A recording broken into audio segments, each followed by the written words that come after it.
Good evening, everyone. Time for another silver update. This is the 30-minute chart of silver provided by netdania.com. You can click on the link below. And I've drawn in the most recent descending trend line. I haven't drawn a trend line in from the 37.50 top because it really doesn't line up with anything yet. So we had it broke above this line right here. If we get the cross, you can see that was correction through time. But the primary line that we're looking at is this line right here. We're coming up to a test of it, so this will be the third confirmation. And you can see the stair step down support I've drawn across. You've got a support and resistance. It's now resistance that is running at about 34.40. And you can see we just came up, touched that, and turned down. The next one is going to be the bottom of this plunge here and there at about 33.10. You can see we just touched it today and we're turning down. So the key question is going to be, can we rally higher from here and get through this line, or are we going to turn down and continue this stair step pattern down? So that remains to be seen.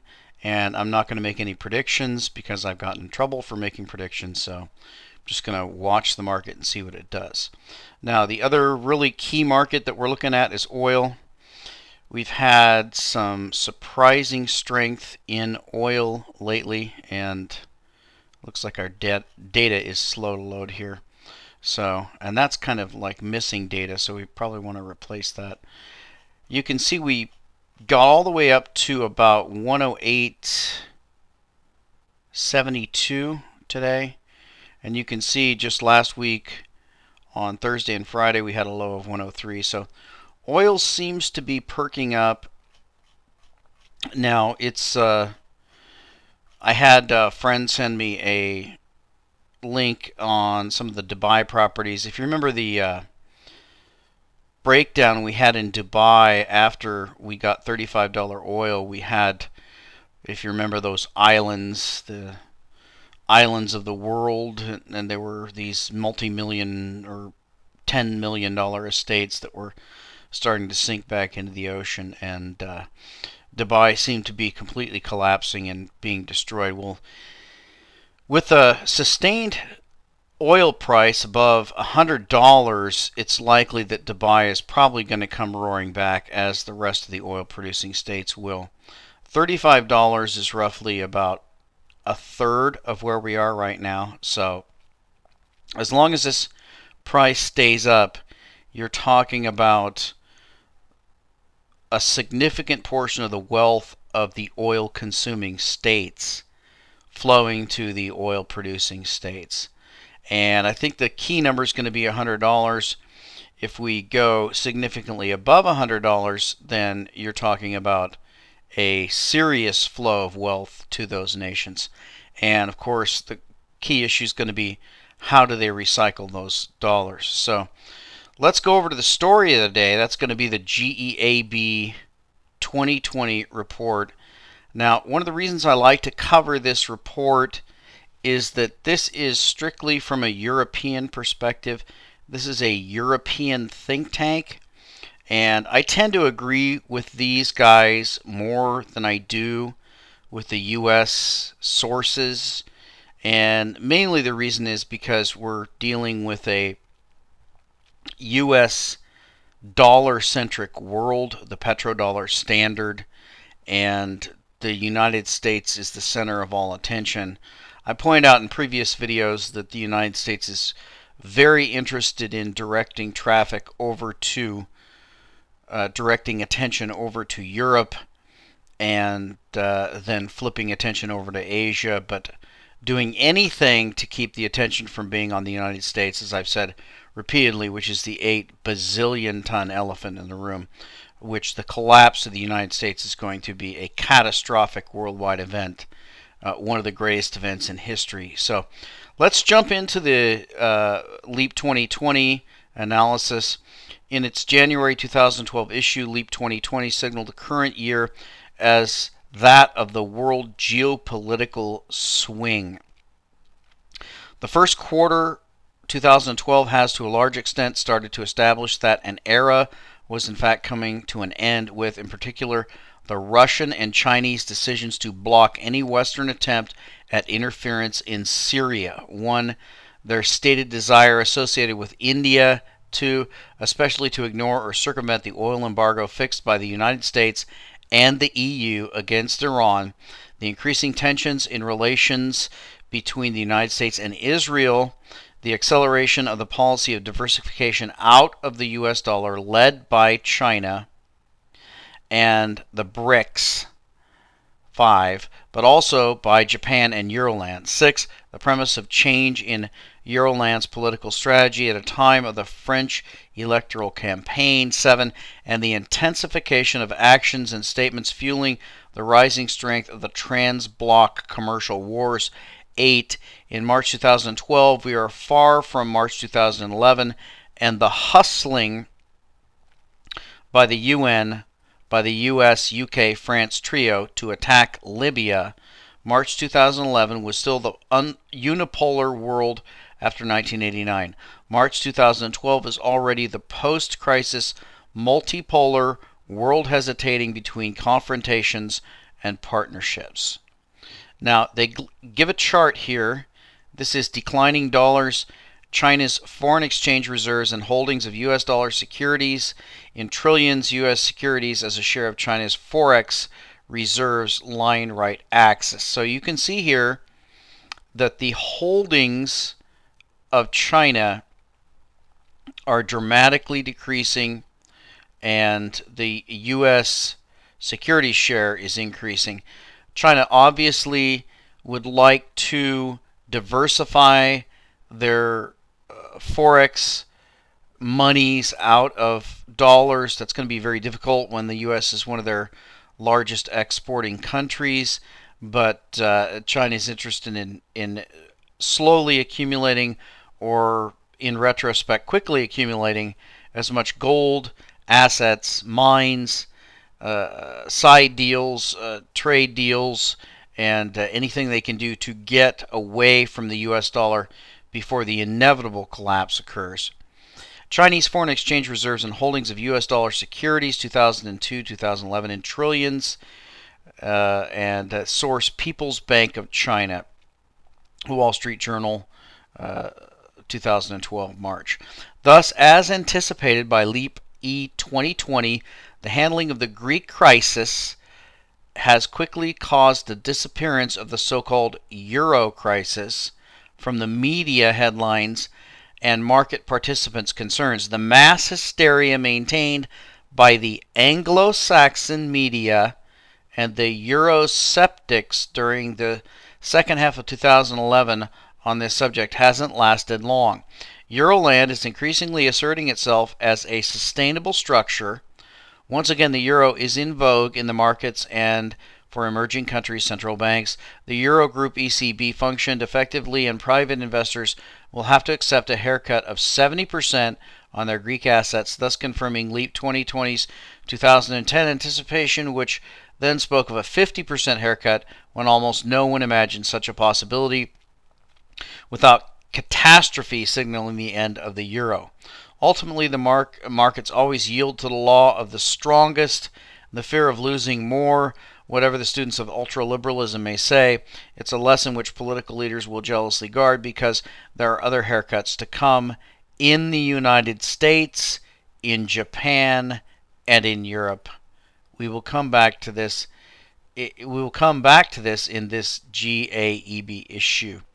Now, I want to take you back over to the charts, because you can see when we look at the euro, this last decline in the value of the euro against the dollar, that was this decline pretty much coincided with the decline in silver, and you can see that that decline may be almost over, and we may be actually looking at a strengthening of the euro.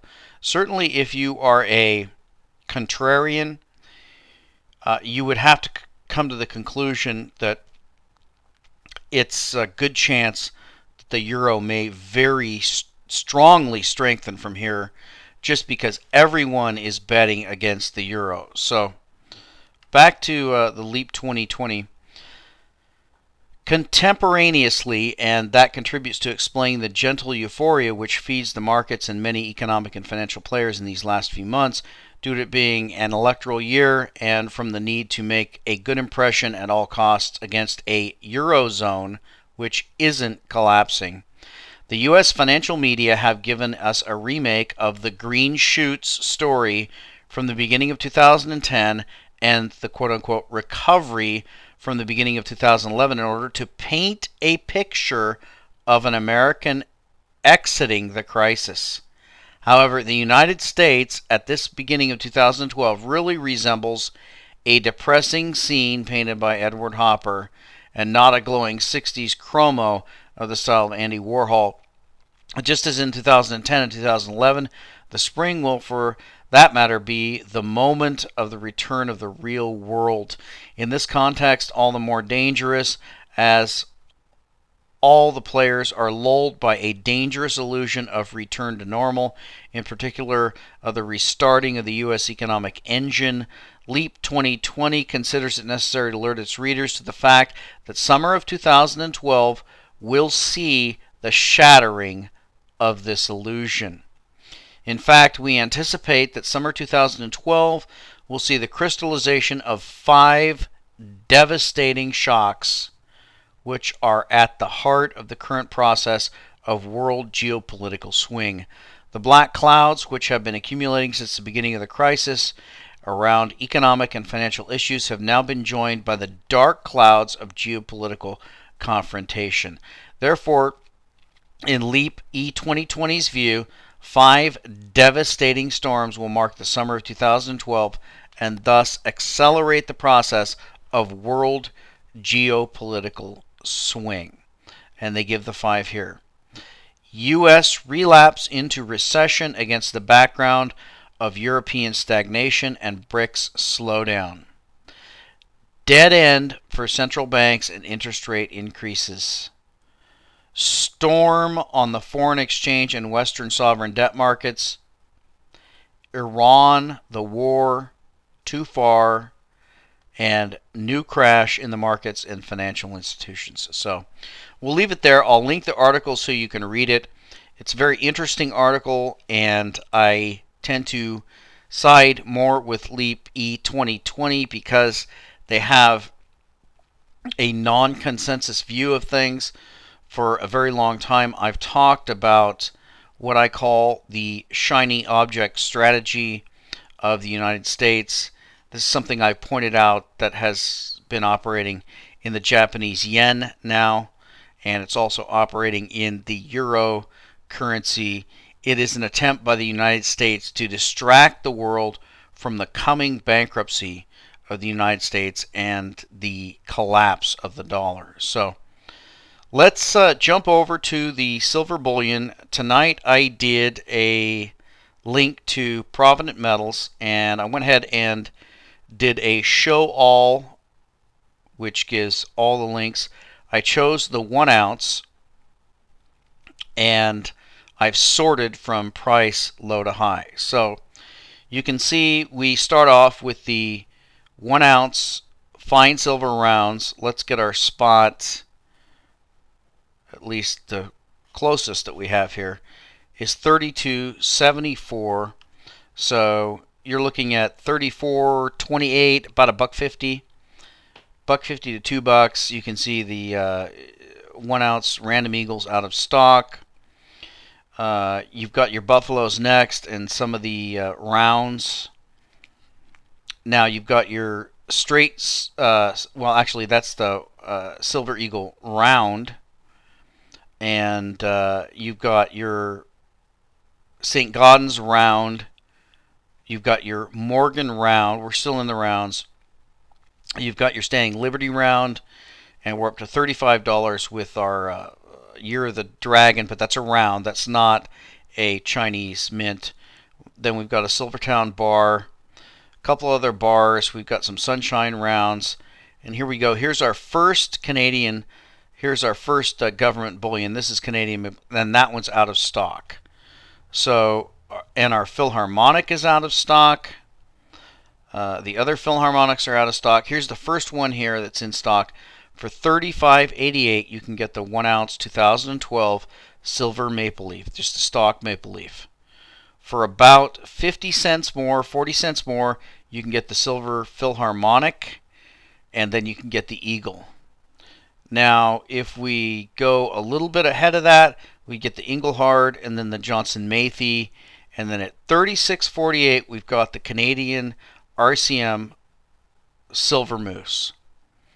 So again, I am going to pick with what's available. This is just with what's available on Provident. I would say you want to go with the lowest one that they have here. If you're talking about just stacking silver, probably want to go with a $1.50 above spot right here with their choice of a silver round. If you want to do what I like to do is a semi-numismatic play, then I would say my favorite is this 36.48 silver moose round, and you can get it as low as 35.88. So that's going to stay my favorite based on what they have available on Provident, but that's not looking at the other sites. So back to the main story, and that's going to be silver.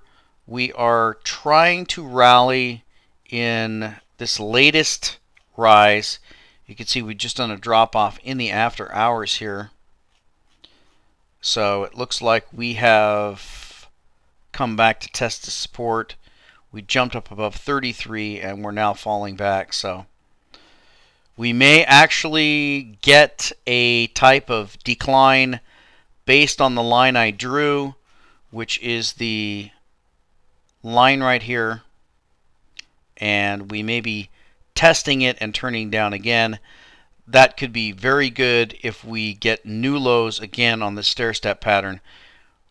Based on these declines, you would need to predict something like just below $31, which could give you a stacking potential of a $32.50 price. And we'll talk to you next time.